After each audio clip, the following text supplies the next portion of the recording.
I went up my north ridge, expecting nothing but pine air and quiet. Instead, I found a brand new luxury cottage, sitting dead center on my land, like the mountain suddenly belonged to someone else.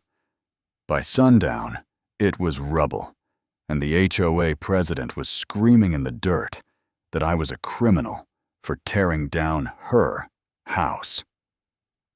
She didn't realize the guy she was threatening for trespass was a state attorney, and my wife had a drone in the air the whole time. My name's Mark Hale. I've lived on this mountain for over 20 years, long enough to know every boundary pin, like it's part of my family. That morning started normal. Ellie handed me coffee, told me not to pick fights with raccoons, and I told her I'd be back before lunch. I rode the ATV up to check markers after a winter storm, just routine, nothing dramatic. Halfway up, I caught a flash through the trees, something too straight and shiny to be natural.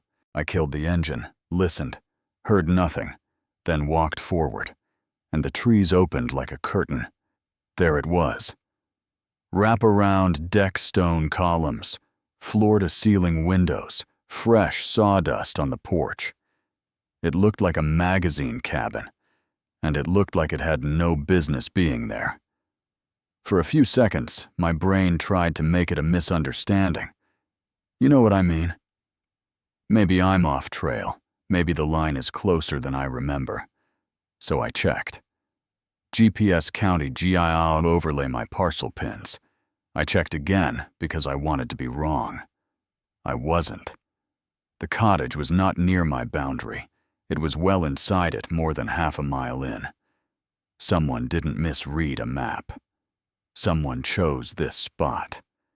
I felt anger rise, but I've learned anger makes you sloppy. Procedure wins. So I did what I do in court. I built a record. I started recording on my phone, narrating date, time, location, and the fact that there was no permit notice posted. I walked the perimeter, taking photos of the foundation, the fresh gravel, the cut brush. Then I saw 3 old-growth oaks, cut clean at the base, the kind of trees that take a century to grow and 5 minutes of arrogance to destroy. That part didn't just make me mad. It made it personal. Inside the place was half-finished wires, exposed cabinets, boxed drywall, not taped. What hit me was the silence, the kind that means a crew packed up in a hurry. No tools, no bottles, no notes, nothing. Out back, fresh tire tracks ran off like a getaway route.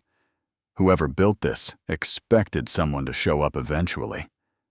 I texted Ellie, "North Ridge, bring the drone." She didn't ask why. She just came. Ellie's not the loud type, but she's the kind of person who turns chaos into folders. When she arrived and saw the cottage, she said one sentence, calm as a judge. Someone made a very expensive mistake. She launched the drone and started circling the structure, capturing the roofline, the deck, the stumps, and the boundary pins in the same shots. I stepped into frame and stated ownership like I was laying the foundation of a case. Name, parcel ID, deed reference, no easements, no permissions. Then I called Joe, a heavy equipment operator I trust, and Tom, a retired structural inspector who can sniff out bad construction like a bloodhound. When Tom crawled under the deck, his face tightened. "Shallow footings," he said. "No rebar, loose fill. Mark this thing as a collapse hazard. Heavy snow, a few people on that deck, somebody dies." So I made the call. Controlled abatement. Full documentation. No drama. No swinging wildly. Just methodical removal. Joe feathered the excavator like he was doing surgery. Ellie kept the drone steady overhead. Tom directed where to pull so it would fail safely. Beams groaned, dust lifted the deck, started folding the way bad work always folds. Then the twist hit us early. When Joe cracked a drywall panel, something metallic flashed inside the wall. Tom yelled, "Stop!" Built into the studs was a steel lockbox, hidden on purpose. We opened it carefully, and inside was a folder that looked like it had never touched construction dust.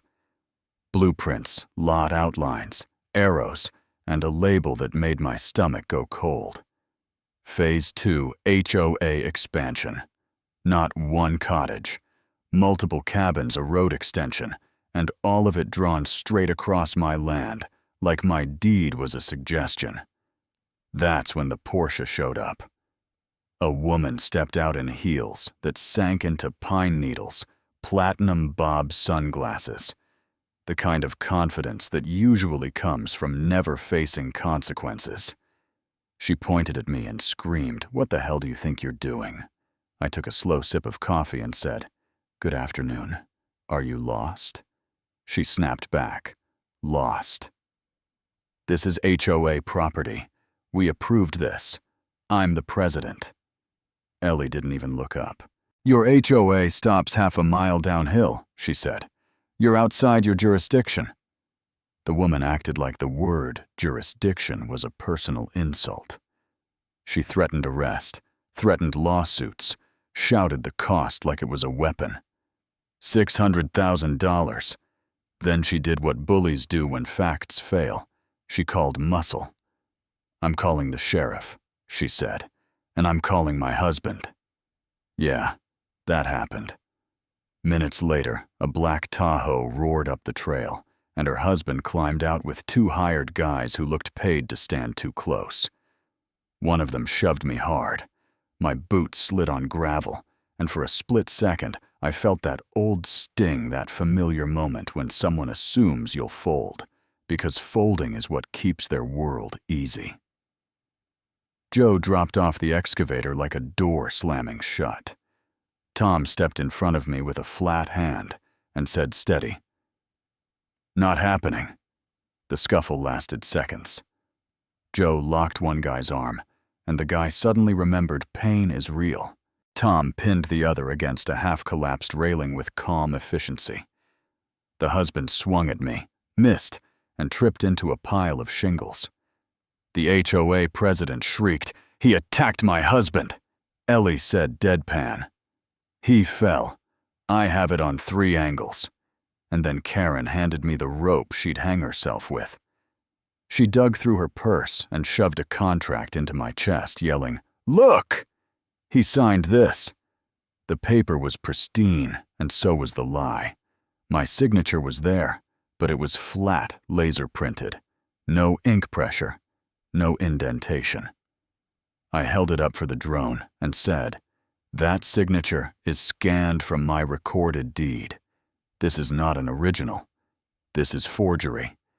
And you just handed it to me on camera." Her face drained so fast it looked like someone pulled the plug. Sirens came up the ridge, 3 cruisers, and Deputy Miller stepped out, the kind of officer who listens first. Karen sprinted at him, yelling for arrests. Miller lifted a hand. Watch the drone footage. Watch the shove. Watch the fall. Watch the contract exchange. Then he looked at Karen and said, "Ma'am, this footage does not support your story." He didn't cuff anyone on the ridge, but he did something better. He told her in that steady voice that this was now civil and potentially criminal, and he was forwarding everything to the district attorney. Karen tried to puff up again, leaned in and hissed a threat about agencies crawling over my land. Ellie didn't raise her voice. She just said, "The drone heard that too." The next morning, the EPA showed up at my workshop door with an anonymous complaint about hazardous dumping on my ridge. And sure enough, when we went up there, black bags and a barrel sat tucked behind a pine, like someone staged a crime scene overnight. The agent started talking about a preliminary violation, and I could feel the unfairness in my teeth. I didn't argue. I said, "Run your cameras. We'll cooperate." Ellie filmed their filming because that's the world we were in now. Tom arrived with a hard drive from a neighbor's trail cam. We plugged it in, and there it was. Midnight footage of a large SUV backing into the woods, 2 figures unloading bags in a barrel, and the timestamp clear as day. The SUV matched the husband's Tahoe. The clearest frame caught a hoodie with a company name across the back. The agents' faces changed in real time. They asked for copies, and they left with a different target in mind. That's when I realized Karen wasn't just trying to win a fight, she was trying to bury me under process and make the system do her bullying for her. Then the real dagger showed up.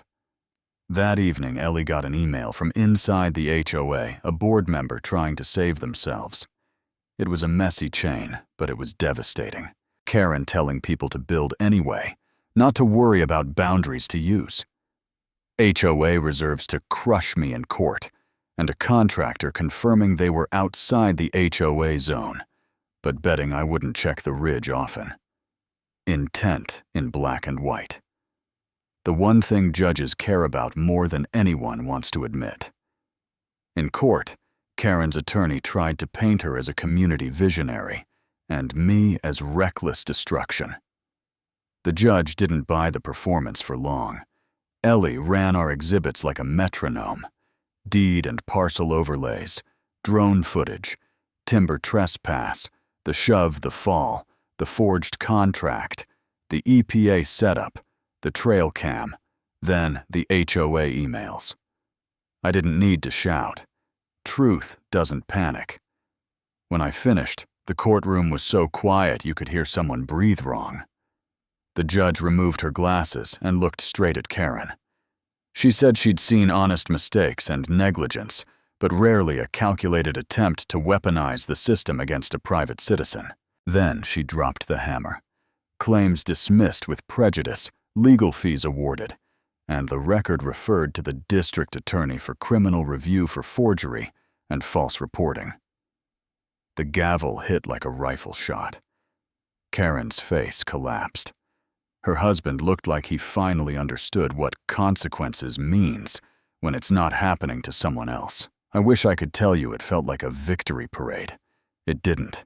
It felt like my spine sliding back into place after weeks of being pushed.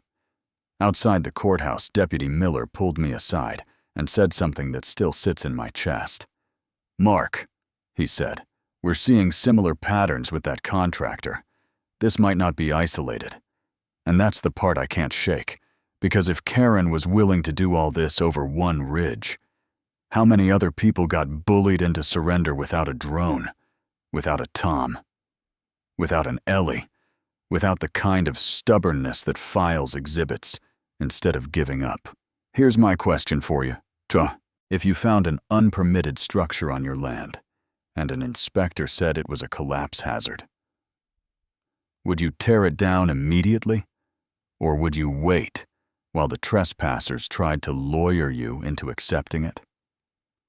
And if an HOA president forges documents and stages an environmental complaint to frame a homeowner, should they just lose their title, or should that be real criminal time? Drop your thoughts in the comments. Tell me what you think is fair and what isn't. And if you've ever watched someone in power push boundaries until the moment reality finally pushed back, I want to hear that story too, because silence is what bullies count on. And I'm done paying that price.